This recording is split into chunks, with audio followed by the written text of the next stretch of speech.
Assalamualaikum warahmatullahi wabarakatuh. Alhamdulillahirabbil alamin wal aqibatu lil muttaqin wala udwana illa 'alal zalimin wassalatu wassalamu ala khairi khalqi Muhammadun wa ala alihi wa sahbihi ajma'in amma ba'du.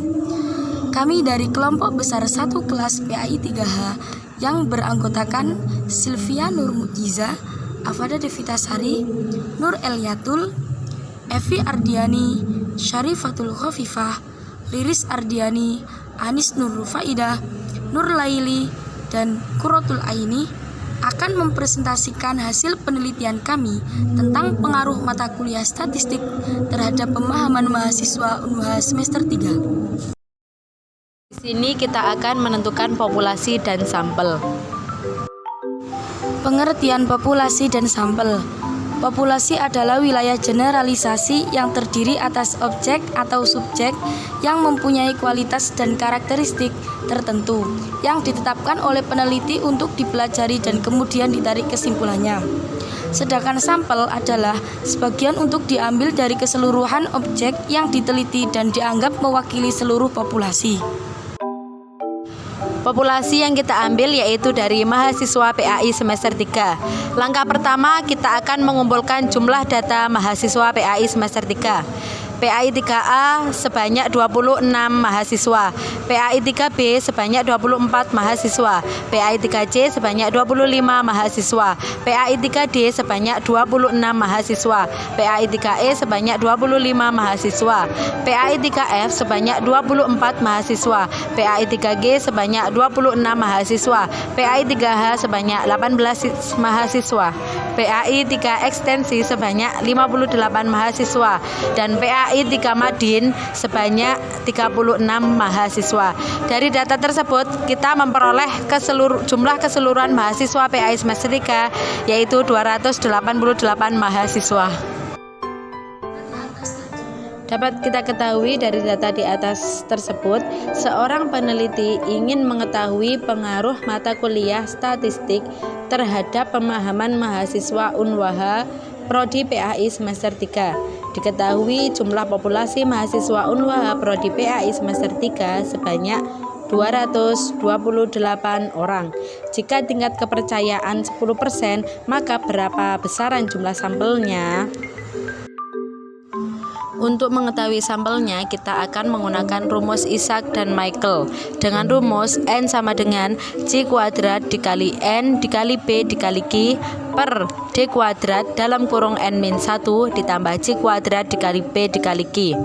Dengan keterangan yang dapat kita ketahui, N kecil sama dengan jumlah sampel, N besar sama dengan jumlah populasi, C kuadrat 10% sama dengan 2,706, P sama dengan peluang benar dengan nilai 0,5, Q sama dengan peluang salah dengan nilai 0,5, D sama dengan tingkat kepercayaan 10% sama dengan 0,10. Selanjutnya kita akan menghitung sampel menggunakan rumus tersebut. N sama dengan C kuadrat dengan nilai 2,706 dikali N dengan nilai 288 dikali P dengan nilai 0,5 dikali Q dengan nilai 0,5 per D kuadrat dengan nilai 0,10 kuadrat dikali N-1 dengan nilai 287 ditambah C kuadrat dengan nilai 2,706 dikali P dengan nilai 0,5 dikali Q dengan nilai 0,5 sama dengan 194,83 per 2,87 ditambah 0,9 sama dengan 194,83 per 3,77. Dari perhitungan tersebut kita mendapatkan hasil 51,68 dan kita bulatkan menjadi 52. Dari perhitungan tersebut dapat kita ambil kesimpulan dari 288 mahasiswa Prodi PAI semester 3, kita akan mengambil sampel sebanyak 52 mahasiswa.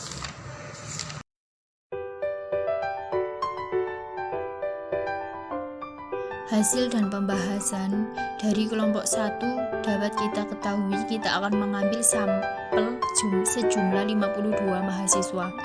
Di sini kita akan menggunakan teknik simple strata sampling dengan rumus jumlah kelas dibagi jumlah PAI semester 3 dikali hasil sampel. Seperti contoh, kita ambil salah satu kelas yaitu kelas PAI-A. 26 dibagi 288 dikali 52 sama dengan 5. 26 ini dapat dari jumlah mahasiswa PAI semester 3 kelas A. Dan 288 ini dapat dari jumlah keseluruhan mahasiswa PAI semester 3. Dan yang 52 ini dapat dari hasil sampel dari kelompok 1. Begitu juga seterusnya, cara menghitung simple strata sampling dengan cara seperti atas. Untuk menghitung ukuran sampel dari populasi menurut kelompok 1 yaitu PAI-A sejumlah 26 dibagi 288 dikali 52 sama dengan 5. PAI-B 24 dibagi 288 dikali 52 sama dengan 4. PAI-C 25 dibagi 288 dikali 52 dibagi sama dengan 5. PAI-D 26 dibagi 288 dikali 52 sama dengan 5. PAI-E 25 dibagi 288 dikali 52 sama dengan 5. PAI-F 24 dibagi 288 dikali 52 sama dengan 4. PAI-G 26 dibagi 288 dikali 52 sama dengan 5. PAIH 18 dibagi 288 dikali 52 sama dengan 3. PAI ekstensi 58 dibagi 288 dikali 52 sama dengan 10. Dan PAI Madin sejumlah 36 dibagi 288 dikali 52 sama dengan 6. Kelebihan dan kekurangan simple strata sampling. Kelebihannya adalah stratifikasi cukup mewakili keragaman kelompok dalam populasi yang memberikan beberapa keterkaitan atau efek yang besar, dan kekurangannya adalah kerangka sampel yang dijadikan sebagai acuan pembentukan strata atau acuan penarikan sampel seringkali tidak memuat informasi yang dapat dijadikan sebagai dasar pembentukan suatu strata, sehingga apabila dipaksakan membentuk strata dengan informasi yang tidak lengkap maka akan berdampak pada tidak sesuainya strata yang dibentuk dengan tujuan penelitian. Kesimpulan, simple strata sampling atau disebut proportionate stratified random sampling merupakan teknik yang biasa digunakan pada populasi yang mempunyai susunan bertingkat atau berlapis-lapis. Teknik ini digunakan apabila populasi mempunyai anggota atau unsur yang tidak homogen dan berstrata secara proporsional. Teknik stratified random sampling ini juga memiliki kelebihan dan kekurangan. Dari segi kelebihan, teknik stratified ini cukup mewakili keragaman kelompok dalam populasi yang memberikan beberapa ketertarikan atau efek yang benar. Di sisi lain, teknik stratified ini juga memiliki kekurangan, yakni kerangka sampel yang dijadikan sebagai acuan pembentukan strata atau acuan penarikan sampel seringkali tidak memuat informasi-informasi yang dapat dijadikan sebagai dasar pembentukan suatu strata. Sehingga apabila dipaksakan membentuk suatu strata dengan informasi yang tidak cukup lengkap, maka dapat berdampak pada tidak sesuainya strata yang dibentuk dengan tujuan penelitian. Baik, saya akan melanjutkan presentasi tentang bab mean, median, dan modus. Mean merupakan nilai rata-rata dari seluruh jumlah nilai mahasiswa yang telah dikumpulkan oleh kelompok 2 yang menggunakan simple strata sampling. Jika kita ingin mencari mean, maka kita harus menjumlah seluruh nilai mahasiswa lalu dibagi dengan banyaknya data yang telah dikumpulkan. Median merupakan pemusatan data yang membagi suatu data menjadi 50% data terkecil dan 50% data terbesar. Apabila kita akan mencari median, maka kita harus mengurutkan nilai-nilainya terlebih dahulu. Lalu kita harus menentukan rumus mana yang akan kita pakai. Jikalau data kita ganjil, maka kita menggunakan rumus xn/2, dan apabila data kita genap, maka kita harus menggunakan rumus xn/2 plus xn/2 plus 1 lalu dibagi menjadi 2, di mana n adalah jumlah dari banyaknya data. Contoh penggunaan rumus bisa dilihat dalam gambar di atas. Modus adalah nilai data yang paling sering muncul atau nilai data yang memiliki frekuensi yang paling besar. Jadi kalau kita ingin mencari modus, kita harus menghitung dulu jumlah frekuensi dari setiap nilainya. Dari data yang kita punya, modusnya adalah nilai 100 dengan jumlah 17 frekuensi per 52 mahasiswa. Dari pembahasan mean, median, dan modus, kita bisa menarik kesimpulan bahwa metode ukuran penempatan dan ukuran gejala pusat sangat berpengaruh terhadap kehidupan, karena metode-metode tersebut dapat mengklasifikasikan dan menyajikan data yang mudah dipahami, sehingga persoalan-persoalan yang berkaitan dengan statistika bisa teratasi. Namun, metode ini tidak dapat dipakai apabila tidak terdapat data-data yang bisa digunakan atau data-data tersebut tidak valid. Kami akan melanjutkan presentasi dari kelompok sebelumnya, yaitu uji normalitas data yang disusun oleh Anis Nurfaidah dan Nur Hidayatul Laili. Uji normalitas data yaitu sebuah uji yang dilakukan dengan tujuan untuk menilai sebaran data pada sebuah kelompok data atau variabel, apakah sebaran data tersebut normal ataukah tidak. Berdasarkan pengalaman empiris beberapa pakar statistik, data yang banyaknya lebih dari 30 angka maka sudah dapat diasumsikan berdistribusi normal. Untuk memberikan kepastian apakah data memiliki distribusi normal atau tidak, sebaiknya digunakan uji normalitas. Belum tentu data yang lebih dari 30 bisa dipastikan berdistribusi normal, begitu juga sebaliknya, data yang kurang dari 30 belum tentu tidak berdistribusi normal. Kegunaan uji normalitas: 1. Menunjukkan bahwa data sampel yang diambil berasal dari populasi yang berdistribusi normal.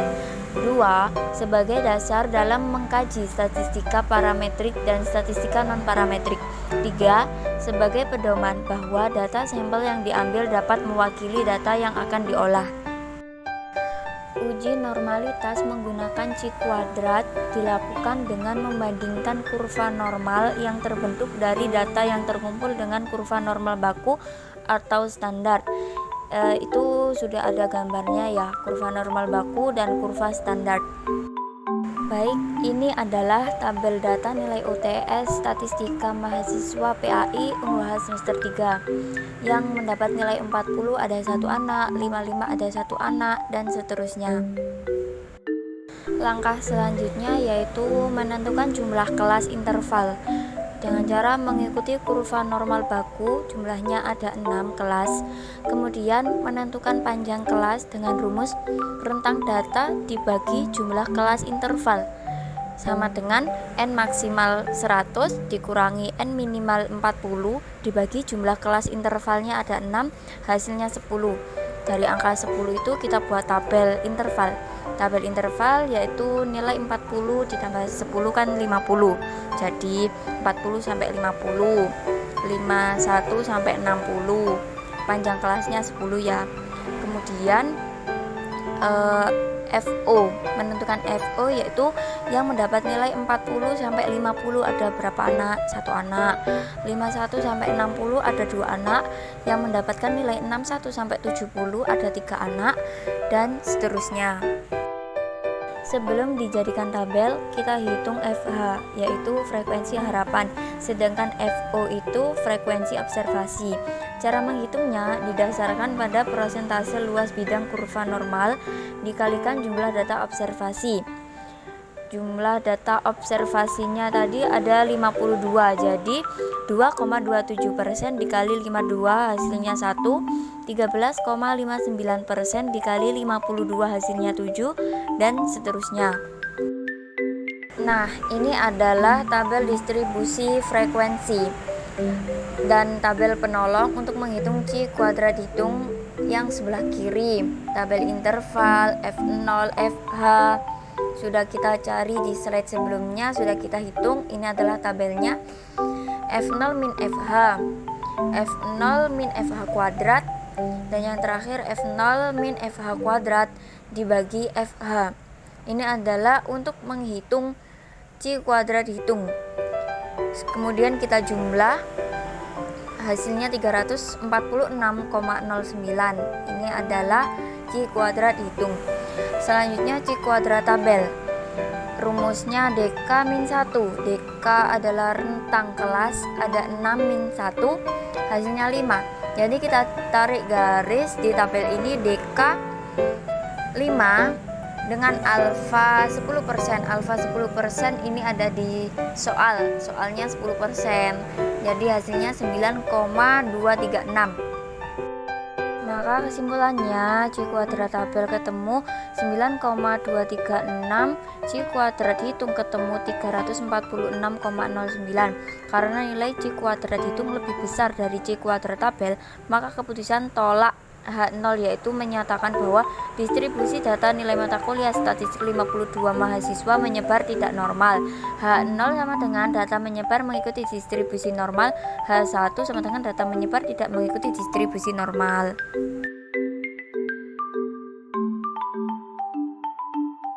Cukup sekian hasil penelitian dari kelompok kami. Kurang lebihnya kami mohon maaf sebesar-besarnya. Akhirul kalam, billahi taufik wal hidayah wa ridwan inayah. Wassalamualaikum warahmatullahi wabarakatuh.